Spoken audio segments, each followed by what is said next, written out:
जब हम सबसे पहली बार इस ईश्वरीय विश्वविद्यालय में आते हैं तो परमात्मा सबसे पहली चीज कहते हैं, तुम शांत स्वरूप आत्मा हो। हम कहते हैं हम तो बड़े अशांत हैं। कहते नहीं, तुम शांत स्वरूप आत्मा हो, पवित्र आत्मा हो, शक्तिशाली आत्मा हो। हम होते नहीं हैं, लेकिन वो हमें कहते जाते हैं। फिर वहाँ जो भाई बहने होते हैं वो हमें कहते जाते हैं और कहते कहते हमें धीरे धीरे वैसा बनाना शुरू कर देते हैं। ये बहुत सहज होता है किसी को परिवर्तन करना। सिर्फ उनके प्रति अपनी भाषा और शब्दों को दुआ बनाइए। सत्युगी देव आत्मा, देवी देवताओं की धरनी है भारत। जब हम मंदिर में जाते हैं और देवी देवताओं की मूर्ति देखते हैं, उनके हाथ कैसे होते हैं? देवी देवताओं के हाथ कैसे होते हैं? हाथ करिए ऐसे। तो दोनों हाथों से क्या कर रहे हैं? दे रहे हैं। हम उनके आगे जाते हैं, हाथ जोड़ते हैं, खड़े होते हैं और हम कहते हैं मैं नीच हूँ, मैं पापी हूँ, मैं कपटी हूँ, अपनी सारी कमजोरियां सुनाते हैं और वो हमें दुआ और आशीर्वाद देते हैं। वो हमें सिखाते हैं कि हमें जीवन ऐसा जीना है क्योंकि हमें भी दिव्य आत्मा बनना है।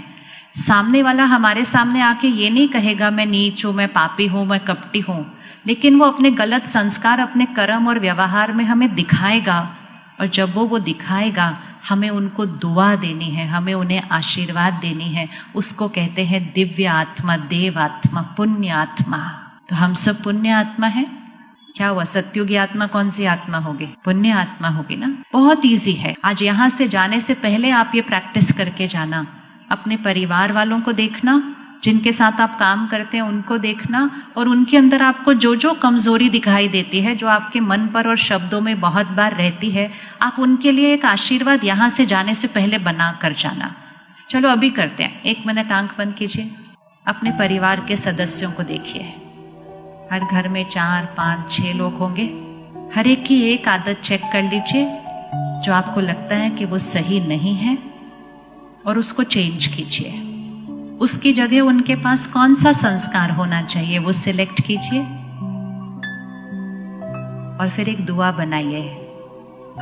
आप शक्तिशाली आत्मा। और अब आप जो संस्कार उनके अंदर देखना चाहते हैं वो संकल्प बनाइए। आप फिर उस शब्द को वहां रखिए जो संस्कार आप उनके अंदर लाना चाहते हैं। आप ऐसी वाली आत्मा है। हर एक के लिए कर लीजिए जो घर में है, हर एक के लिए एक एक आशीर्वाद बनाइए। इस एक परिवर्तन से भी हमारी वाइब्रेशन ऊपर उठेगी, घर की ऊर्जा बदल जाएगी, उनकी वाइब्रेशन ऊपर उठ जाएगी और घर कलयुग से सतयुग बनना शुरू हो जाएगा।